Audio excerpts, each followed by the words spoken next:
Oldinga o'tib ketganlar hamma sohada, sog'liqda, oilada, pulda bu to'xtamasdan o'rganadigan odamlar ekan. Necha yoshda bo'lsa ham to'xtamasdan o'rganadigan odamlar hayotda doim yutib ketaverar ekanlar. O'rganish nima degani desa, o'zi ham aytadi kitobida, har yili va har oy ishonib yurgan qaysidir g'oyamni chil-parchin qilaman. Bu o'ta ahmoq bo'lgan ekanman deb turib, o'zini ichidagi xatoni topadi. Tulmani katta bo'lishi har kuni siz asabingizni buzadi. Har kuni, "Voy, bugun quruq keldingizmi? Voy, bugun mana qilmadingizmi? Voy, mana ovqat kutuvdimmi?" Har kuni va har yili, har 10 yilda har doim asab buziladi. Kutilmani kichkina bo'lish bo'lsa, har kuni xursand bo'ladi. Chunki bitta gul ko'tarib kelasiz, xursand bo'lib ketadi. Bitta parkka olib borib kelishingiz mumkin, xursand bo'lib ketadi. Odamlar bor, parkka olib borgani uchun xursand qila oladi. Odamlar bor, Turkiyaga borib xursand qila olmaydi. Voy, men Italiyaga kelamiz deb o'yladim. Shuning uchun ham tulma hamma narsani hal qiladi. Qancha sarflashingiz emas. Endi qanaqa bilamiz? Boya gaplashdik. Siz o'zingizga achinib yuravering. Men yoshligimda mana ishlaganman-da, hech bir vaqtim bo'lmagan kitob o'qishga, ingliz tilisi bor-da, menda yo'q-da. O'zi biz qanaqa davlatda yashayapmiz, bizga bir imkoniyatlar yo'q deb yuravering deydi. O'smaysiz, tamom bo'lasiz, baxtsiz bo'lasiz. Hamma imkoniyatingiz bo'lib turib ham. Seneka aytadi, agar siz o'zingizni baxtsiz deb o'ylasangiz, baxtlimisiz, baxtsizmisiz nima farqi bor? Chunki o'ylaganingizdek bo'ladi deydi. Uni qo'lida ishlamang bekordan bekor. Ya'ni yoqtirmasangiz, pul beryapti-ku, to'layapti-ku, havas qilmasangiz rahbaringizga o'smaysiz, maslahatlarni olmaysiz. Shuning uchun ham bizdan balandligi odam biz havas qiladigan bo'lish kerak. Nimaga do'stlarimiz hamkasblarimiz bo'la olmaydi va nimaga hamkasblarimiz do'stlarimiz bo'la olmaydi? O'zbekistonning eng katta tadbirkori, hamma taniydi, ismlarini aytib o'tirmaymiz, do'stlari bilan ishlaydi faqat. Chunki o'ylab qarasak, inson 8 soat uxlasa, uyg'oq umringizning asosiy qismi ishxonangizdagi insonlar bilan o'tadi. Hamkasblaringiz bilan o'tadi. Nega bular hayotingizdagi eng zo'r odamlar bo'lmasligi kerak? Pozitiv odamlar bo'lmasligi kerak. Mehnatkash odamlar bo'lmasligi kerak. Hazilkash odamlar bo'lmasligi kerak. Yaxshi odamlar bo'lmasligi kerak. Asosiy vaqtimiz shular bilan o'tadi-yu, baraka kitob ko'radi.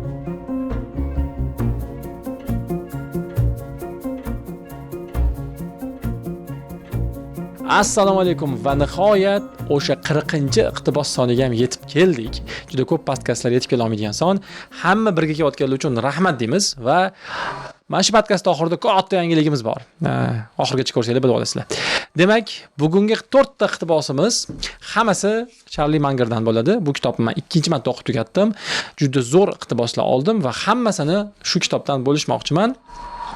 Nimaga bu kitobdan? Chunki bu odam 100 yil yashab, deyarli 100 yil yashab, juda yaxshi meros tashlab ketdi o'zidan va juda sodda til bilan hamma narsani tushuntirdi. Maslahatlarimiz shunaqaki, 4 ta yo'nalishda bo'ladi. Ya'ni ishdan bitta maslahat, uylanishdan bitta maslahat, o'rganishga bitta maslahat va baxt uchun bitta maslahat. Ya'ni bittadan hattasiga bittadan iqtibos, hammasi Charlie Mangerdan va hammasida bitta qoida bor. Mana kitob orqasida yozilgan.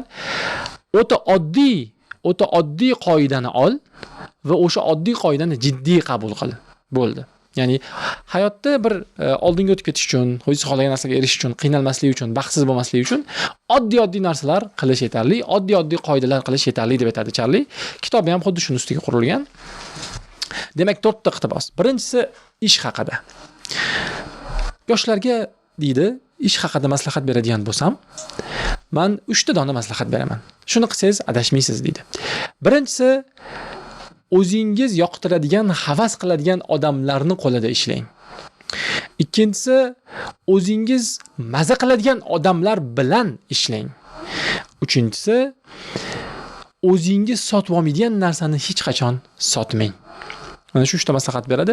Xuddi shuni agar qiladigan bo'lsangiz, karyerangiz yaxshi bo'ladi deydi. Hech bo'lmasa bittasi bo'lsin, hech bo'lmasa ikkitasi bo'lsin. Agar uchalava bo'ladigan bo'lsa, sizda ideal karyera ekan deb aytadi.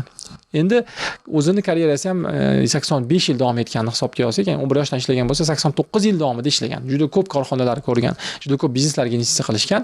Maslahatini olsak bo'ladi bu yo'nalishda. Yuzlab, minglab kompaniyalar ko'rgan odam sifatida eng katta banklar bilan ham, davlat ishxonalari bilan ham, kichkina joylarda ham hammani tanirdi. Xo'p, endi iqtibosi bo'lib chiqadigan bo'lsak, birinchisi, o'zingiz havas qiladigan odamlar qo'lida ishlang, havas qilmaydigan odamlaringiz qo'lida ishlamang.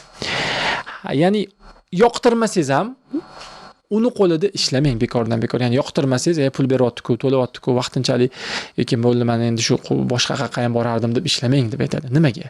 Chunki havas qilmasangiz rahbaringizga o'smaysiz.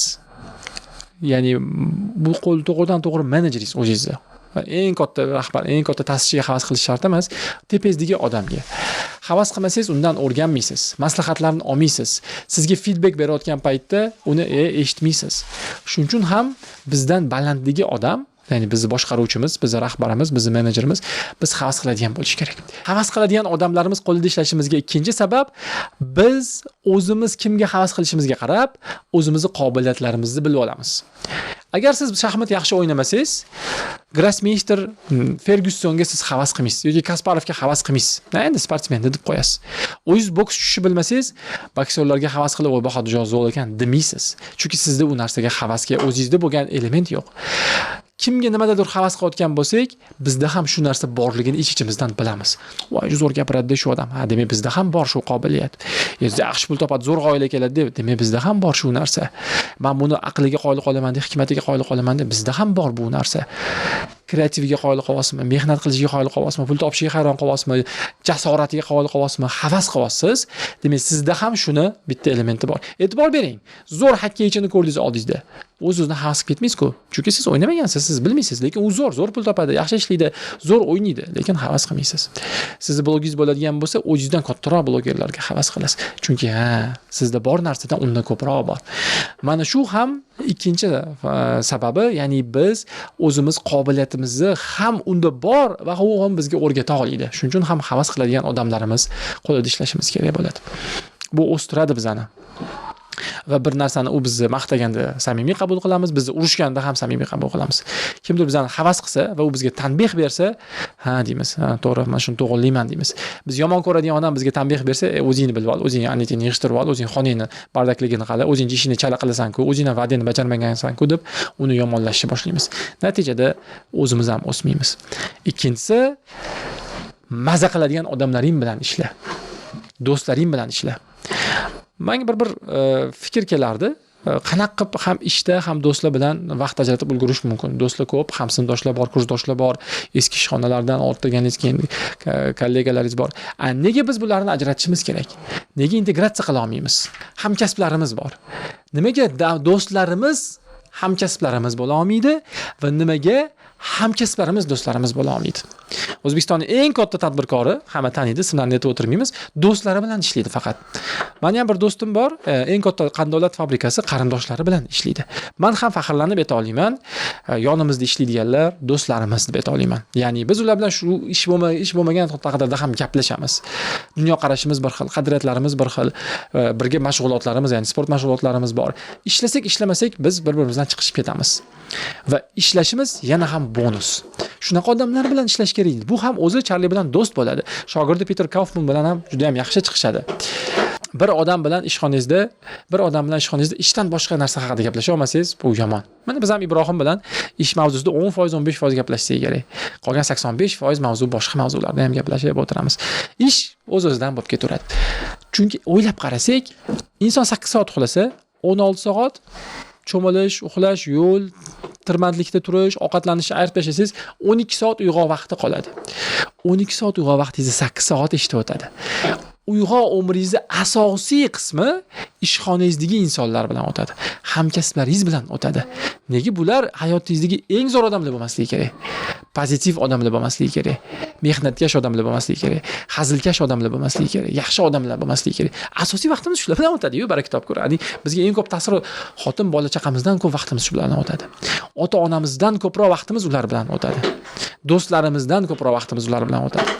Shuning uchun ham o'zingiz maza qiladigan odamlar bilan ishlang degan ikkinchi maslahat. Hech yoningizdagi odamlar, sinfdoshlaringiz, ishxonadagilaringiz, mahallangiz yoningizda-ku, lekin sizni muhitingiz emas. Sizni fikrlashingizga to'g'ri kelmasligini hech o'ylaganmisiz? Yani shunaqa his qilganmisiz o'zingizda? Yoki ular bilan muhit yonma-yonmisiz, lekin qalban birga emassiz? Bir xil masala. Hech vaqt o'ylaganmisiz? Menda ham shu narsa bo'lgan. Va bu narsadan chiqish uchun men parallel muhit qidirganman. Ya'ni o'zimni podkastlarga, YouTube videolarga, kitoblarga, insholarga o'rganman. Balki siz ham shunaqa qilayotgandirsiz. Balki shuning uchun ham shu videoni ko'rayotgandirsiz. Mana shu narsadan men o'zim o'tib kelganim uchun biz parallel muhit loyihasini boshladik. Bu sizni virtual muhitingiz. Bu yerda biz haftada 2 marta insho chiqaramiz va inshoda o'zimizni rivojlantirish uchun, yana ham yaxshiroq inson bo'lishimiz uchun, kattaroq g'oyalar ustida ishlashimiz uchun umuman fikrlashga undaydigan insholar chiqaramiz. Har bitta insholarimiz dalillar, kuzatuvlarimiz, tadqiqotlar va o'zimizning shaxsiy tajribamizga asoslangan bo'ladi. Agar sizga bizni blogimizda o'qigan postlar, kontentlar yoqqan bo'lsa, insholarimiz albatta maqbul keladi deb o'ylayman. Chunki biz o'tgan yil, bir yil davomida blogimizda 90 ta post chiqardik, 10 mingtagina so'z yozdik. Parallel muhit loyihasida bo'lsa, 4 oy ichida 30 ta inshoda 40 mingdan oshiq so'z yozib bo'ldik. Ya'ni asosiy kontent hozir o'sha yerda bo'lib qoldi. Chunki men uzun mavzular orqali, uzun insholar orqali mavzuni yaxshiroq, chuqurroq va har taraflama tushuntirib beryapman. O'zim ham ko'p narsa o'rganyapman, muhitdagilar ham ko'p narsa o'rganayotganini aytishyapti. Agar siz mana shunaqa muhit qidirib yurgan bo'lgan bo'lsangiz, qaniydi menga bir intellektual ozuqa beradigan bo'lsa, fikrlarimni yengillab tursam, qani men o'zimni o'stirsam degan bo'lsangiz, aynan parallel muhit loyihasi siz uchun. Qiziqqan bo'lsangiz, ichkarida kutamiz. 3-maslahat, sotib olmaydigan narsangizni o'zingiz ham sotmang. Ya'ni bir joyga kompaniyaga ishga kirayotgan bo'lsangiz, o'sha kompaniyani narsasidan olasizmi? Korzinkaga ishga kirmoqchisiz. Korzinkadan o'zingiz bozor qilasizmi? Yoki bir do'konga ishga kiryapsiz. O'sha do'kon mahsulotlarini o'zingiz mijozi bo'larmidingiz?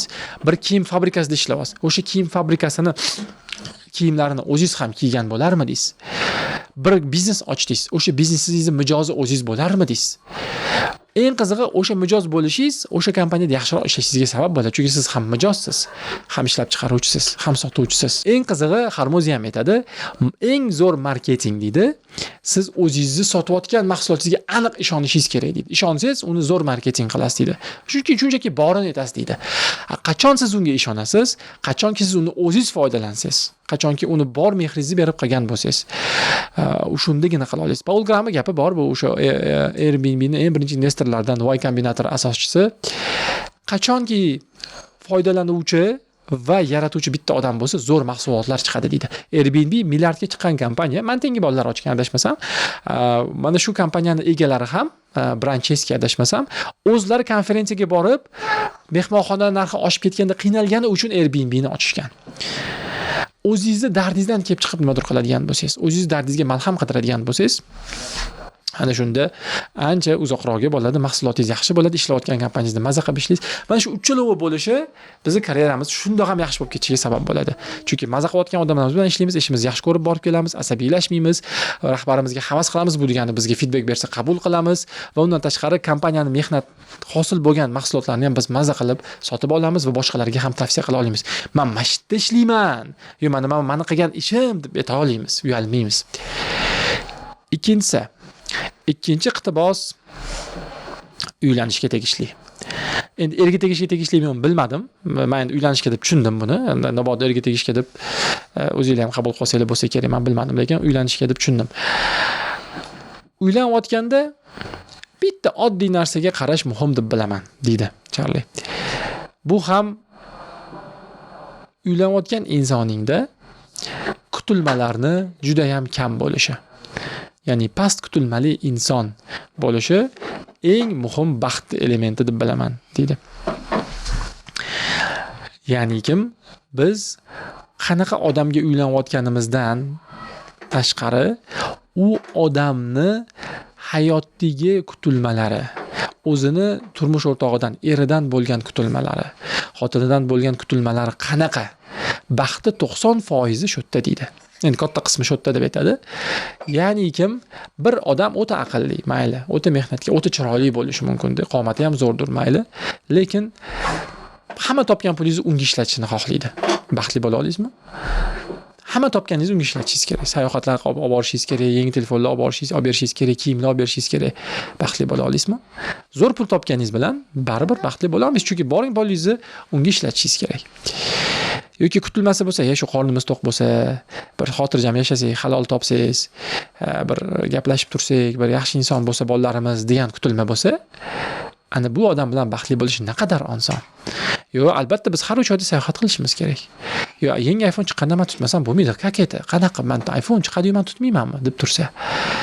Yoki qanaqa qilib men bunaqa kurslar bo'lyapti, men har bittasida o'qishim kerak. Men odam dugonalarim boryapti, men ham bormasam bo'lmaydi deb tursa, qanaqa baxtli bo'lish mumkin? Kutilmalar baxtni belgilab beradi. Bir qiziq gap bor edi, biz ustozlarimiz aytgan. agar san deydi bojangdan boyroq bo'lsang baxtlisan deydi. Chunki opa singillar albatta o'zini bir-biriga solishtiradi, erlarni bir-biriga solishtiradi. Bojangiz qila olmayotgan ishlarni qilsangiz bo'ldi, siz eng zo'risiz deb aytadi. Mana o'zi biz ustozlarning gapi endi. Shuning uchun ham chunki nimaga?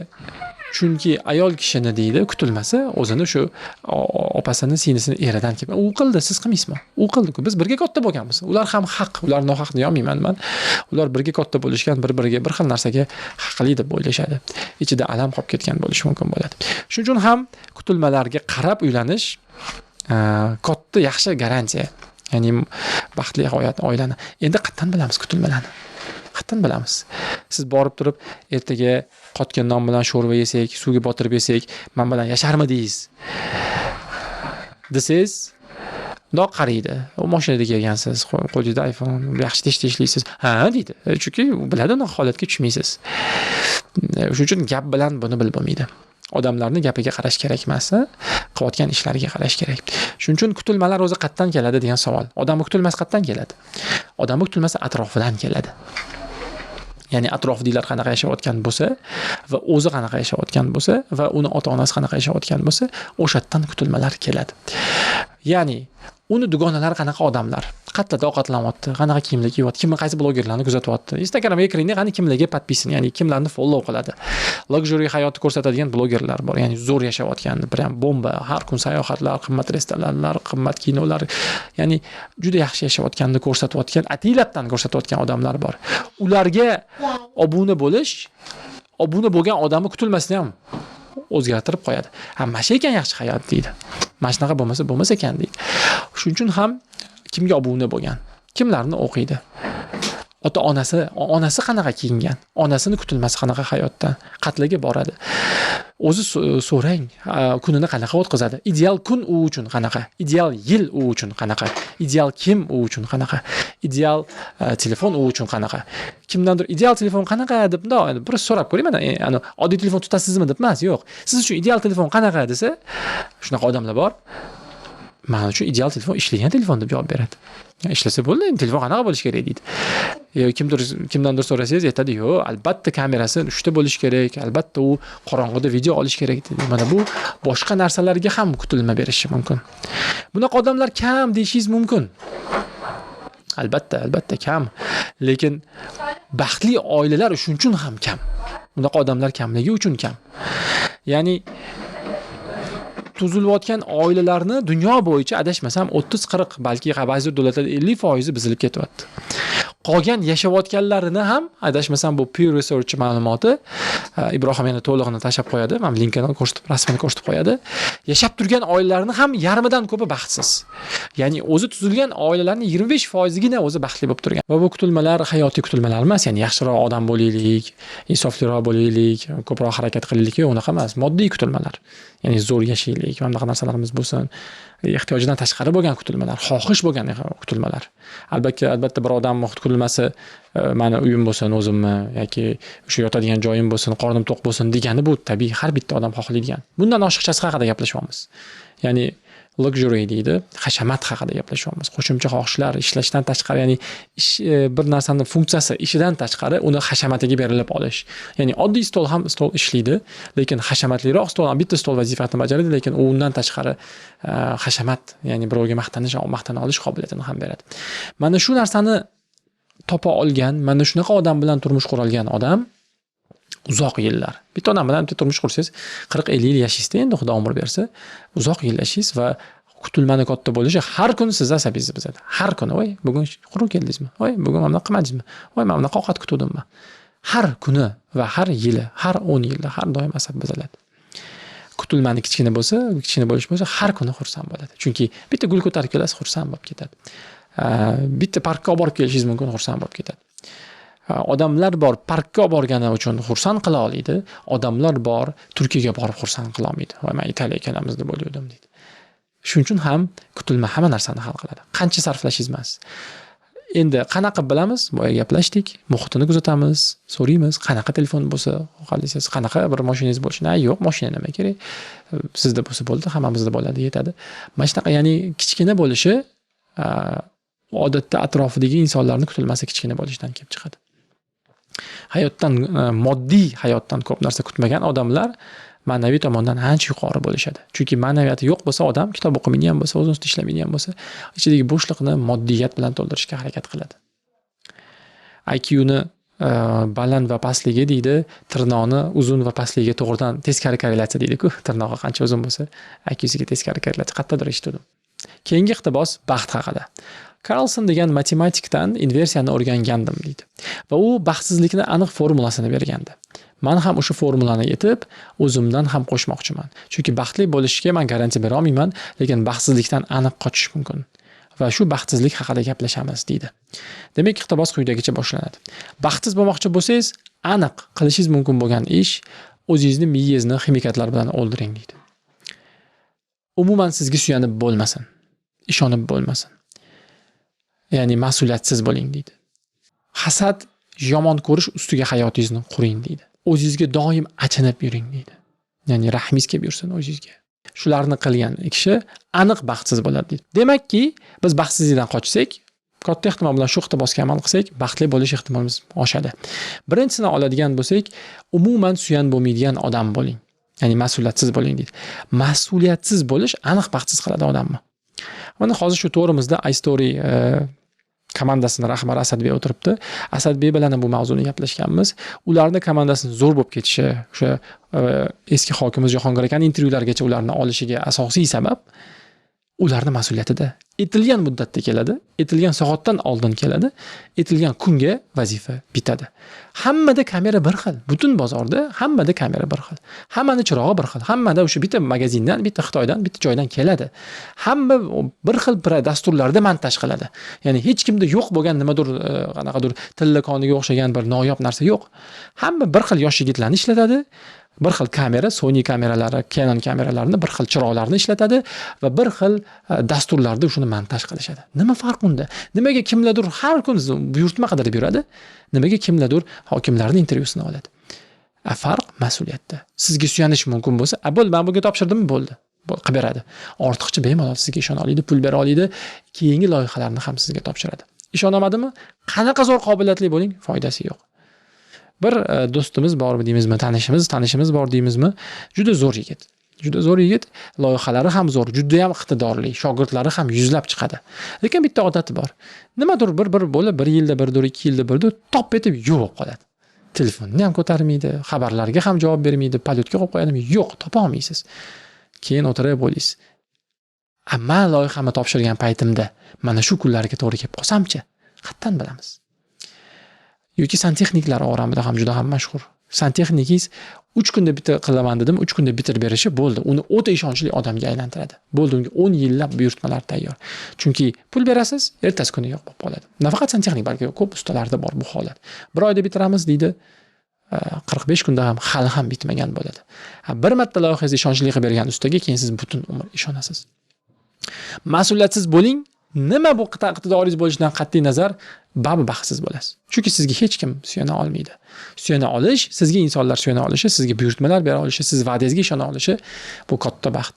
Bundan katta baxt, bilmadim, qobiliyat ham bundan katta baxt bo'lmasa kerak.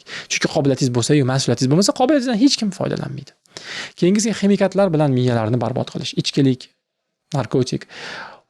Juda ko'p do'stlarim, kursdoshlarim, sinfdoshlarim ichkilik bilan, narkotik bilan o'zini barbod qilganini ko'rdim deydi. Bittarsani hisobga olishimiz kerak. Charlie Caltech'da o'qigan. California Technology University, ya'ni dunyo bo'yicha top 50 talik, balki top 30 talikka kiradigan eng zo'r universitetda o'qigan. Hattoki o'sha universitetda o'qiganlarda ham bor muammo. Bizni ko'rayotganlar hozir bu yerda yoshlar. Shuni shunaqa deb bilamiz, shunaqa deb ishonamiz. Yoshlik paytida bunga ehtiyoj yoki talab bo'lmasligi mumkin sizda. Lekin men hozir o'zim ko'zim bilan ko'ryapman, qulog'im bilan eshityapman. Yosh kattalashgandan keyin 30, 40, 50 pulingiz bo'ladi, qo'shimcha vaqtingiz bo'ladi, o'zingizni jamoangiz bo'ladi. Bir yangicha qanaqadir tajribalar istab qolasiz. Ana shu paytda xohlab qolasiz shunaqa narkotik qilib bunaqa qilib ko'rsam mumkin, buni ichib ko'rsam mumkin, buni xillab ko'rsam mumkin degan narsa bo'ladi. Hayotingizni barbod qiladi. Charlie aynan shuning uchun ham bundan ogohlantiryapti. Keyingisi esa o'zingizga achinib yuravering. Mani ota-onam o'qitmaganda, men yoshligimda mana ishlaganmanda hech bir vaqtim bo'lmagan kitob o'qishga, uni ingliz tilisi bor-da, menda yo'q-da. Men o'zi xotiram past-da. O'zi biz qanaqa davlatda yashayapmiz, bizga bir imkoniyatlar yo'q deb yuravering deydi. O'smaysiz. Tamom bo'lasiz, baxtsiz bo'lasiz. Hamma imkoniyatingiz bo'lib turib ham. Seneka aytadi, agar siz o'zingizni baxtsiz deb o'ylasangiz, baxtlimisiz, baxtsizmisiz nima farqi bor? Chunki o'ylaganingizdek bo'ladi deydi. O'shaning uchun ham o'zingizga achinarkansiz, o'smaysiz. Yo'q, endi nima qilish kerak? Amor fati, buni iqtibosda gaplashganmiz, mana shu link ham qoldiramiz. Amor fati, bu keyingi qadamim nima bo'lish kerak? Charlini o'zini farzandi o'lganda ham bo'pti, endi Xudo berdi, Xudo oldi, endi nima deganini bilmayman. Shunaqa degan falsafada o'tib ketursa bo'lgan. Ya'ni ozgina xafa bo'lgan, keyin bo'pti deb hayotida davom etib ketavergan. Lekin odamlar bor, ishini yo'qotadi, biznesini yo'qotadi, ishidan haydalib ketadi, o'zini bu narsa qilib qo'yadiganlar bor. Yaponiyada shu juda ommalashgan ekan. Ishdan bo'shatishsa yoki bankrot bo'lsa, o'zini o'ldiradigan darajada bo'lar ekan. Ya'ni balki boshqa narsa qurmagani uchundir, lekin bu darajada emas-ku. Ya'ni achinmaslik kerak. Voy, men shuncha ishladim, meni qadrimga yetishmadi. 7 yil qurgan kompaniyamdan hech narsasiz chiqib ketdim. Men o'zim haqimda gapiryapman. O'zimga achendimmi? Achindim bir kun. Chunki 7 yil umrim ketdi, vaqtim ketdi, obro'yim ketdi. Achendimmi? Achindim. Lekin achinganim bilan kim menga, "Hey, men sen qiynalib qolsan, mana endi men aytab senga aloqa" demaydi hech kim. Boshqatdan qilish kerak. Yiqildingizmi, boshqatdan turish kerak. Keyingi iqtibos o'rganish haqida. Men hayotimda ko'rdim. O'ta dono, o'ta aqlli, iqtidorli, har xil odamlarni ko'rdim. Mana shu 90 yillik, 100 yillik, endi bu gapirgan paytida 85 yosh edi. 80 yillik hayotim davrida oldinga o'tib ketganlar hamma sohada, sog'liqda, oilada, pulda ko'rganim bo'yicha shular bo'ldiki, bu to'xtamasdan o'rganadigan odamlar ekan. Necha yoshda bo'lsa ham to'xtamasdan o'rganadigan odamlar hayotda doim yutib ketular ekanlar. Ya'ni o'rganish nima degani desa, o'zi ham aytadi kitobida, har yili va har oy ishonib yurgan qaysidir g'oyamni chil-parchin qilaman deydi. Bu o'ta ahmoq bo'lgan ekanman deb turib, o'zini ichidagi xatoni topadi. Mana shu eng qiyin o'rganishlardan bittasi. Chunki Ibn Xaldunning kitobida ham keladi, inson o'zini g'oyasiga yopishib qolsa, uni juda ham yaxshi ko'rib qoladi va yaxshi ko'rgan g'oyasidan voz kechmaslik uchun atrofdagi faktlarni g'oyasiga moslaydi deydi. Zamonaviy tilda confirmation bias deymiz, ya'ni o'zimizga yoqqan faktlarni yig'ib, "Mana shunaqa ekan hayot" deymiz. Shuning uchun ham eng muhim ko'rsatkich bizni o'sayotganimizni, o'rganayotganimizni o'ylab yurgan narsalarimiz, qadriyatlar haqida emas bu, yo'q. G'oyalarimiz, podxodlarimiz noto'g'ri ekan deb bilishimiz. Misol uchun men 2 yil oldin YouTube'ni qilish to'ppa-to'g'ri g'oya bo'lgan. Ya'ni qizchaga boshish kerak, 1 million obunachi yig'ish kerak, tayinlanmasdan gapiradigan videolar qilish kerak deb o'ylagan bo'lsam, hozir 1 yil 2 yil o'tdi, yo'q, videolarga tayinlanish kerak ekan. Foydali narsa berish kerak ekan, material bilan kelish kerak ekan, har xil grafiklar qo'yish kerak ekan degan fikrga kelyapman. Agar o'rgataman desangizda, yoki 3 yil oldin TikTok yurg'izish kerak, 4 yil oldin bo'lsa kerak, TikTok yurg'izish kerak, Instagram qilish kerak deb turib, o'tdi TikTokda 100 ming, Instagramda 30 ming odam yig'gan bo'lsam, vaqt o'tdi, xato fikr bo'lgan ekan. Yo'q, YouTube'da auditoriya bo'lgani yaxshi ekan. Hozir yana ham o'ylayapman, Telegramda, Twitterda auditoriya bo'lgani yaxshi ekan deb o'ylayapman. Mana shu o'zingizni ishongan g'oyalaringizni, yo'q, bu xato bo'lgan, meni g'oyam xato bo'lgan ekan deb turib, o'zingizni g'oyangizni parchalashingiz o'rganishni belgisi. Xo'p, shu yergacha eshitganingiz uchun rahmat. Iqtibos loyihasining bugungi soni va o'zi iqtibos loyihasini o'zi ham tugadi. Ya'ni 40-sonda biz iqtibos loyihasini tugatmoqchimiz. Mana shu hozirgi formatda sabablari bir nechta. Asosiy sababi YouTube algoritmi. Ya'ni YouTube algoritmida siz hype gapni gapirsangiz, odamlarga yoqadigan gapni gapirsangiz, o'ta noyob, ajoyib gaplar gapirsangiz, keyin videoingiz tarqalishni boshlaydi. Lekin ba'zi gaplar og'riqli bo'ladi, ba'zi gaplarni uzoq soatlab tushuntirish kerak bo'ladi. Yoki oddiy gaplar gapirish kerak bo'ladi. Oddiy gaplar YouTube'da bo'lmaydi, ko'tarilmaydi. Shuning uchun ham YouTube'da iqtibos loyihasini to'xtatyapmiz. Bu mana shu 40-soni yetib kelgan. Hammaga rahmat. Iqtiboslar davom etadimi? Davom etadi. Kam-kam eng yaxshilari o'zimiz amal qilayotganlarimiz eng muhimi parallel muhit loyihamizda kam-kam bo'lib davom etadi. Video formatda, audio formatda mana shu video ostida yoki mana shu yerda ham linki bor, QR kodi bor. Bemalol qo'shilib olsangiz bo'ladi. Mingdan oshiq o'quvchilarimiz bor. U yerda asosan matn qilamiz. Bu pulli loyihaga o'tkazib olish uchun emas. Zero bizni maktablarimiz bor. Parallel muhitda shunda ham hozir 1000 ta odamimiz bor. Bog'chamiz ochilyapti. Faqatgina pul uchun, ya'ni pul to'plab auditoriya yig'ish uchun qilyapti deb o'ylamang. Unaqa o'ylasangiz ham mayli. Asosiysi nima o'ylasangiz ham shu loyihadan foyda olsangiz bo'ldi. Bu birinchi sabab, ya'ni algoritm sababi. Ikkinchi sabab bu hozir o'zimiz aytganimiz. Men videolarga o'zim xohlaganimchalik soatlab tayyorlana olmayapman. Mana shu videoga ham 1 soatgina tayyorlandim va bu eng ko'pi bo'ldi. Iqtibos tarixida eng ko'p tayyorlangan videoim shu bo'ldi. 1 soat tayyorlandim. Vaholanki odatda yarim soat tayyorlanardim, ba'zilarini mutlaq tayyorlanmasdan olardim. Lekin tushundimki, insho yozib, uzoq muddat, mana 2 oydan 3 oydan beri insho yozib tushundimki, tayyorlanib kelish kerak ekan. Zo'r tayyorlanib kelish kerak ekan. Ko'rayotgan odamlarning yarim soat vaqtida juda ko'p ma'lumotlar, ya'ni juda ko'p o'zgartirishlar qilsa bo'lar ekan. O'zim ham ko'p shu yarim soatli videolarni ko'rib, meni videolarim shu darajada emas-ku deb qoldim. Shuning uchun ham shu ikkita sabab bilan iqtibos loyihasi hozircha to'xtadi. Kuzatib kelgan hammaga rahmat. Salomat bo'linglar. Ko'rishamiz.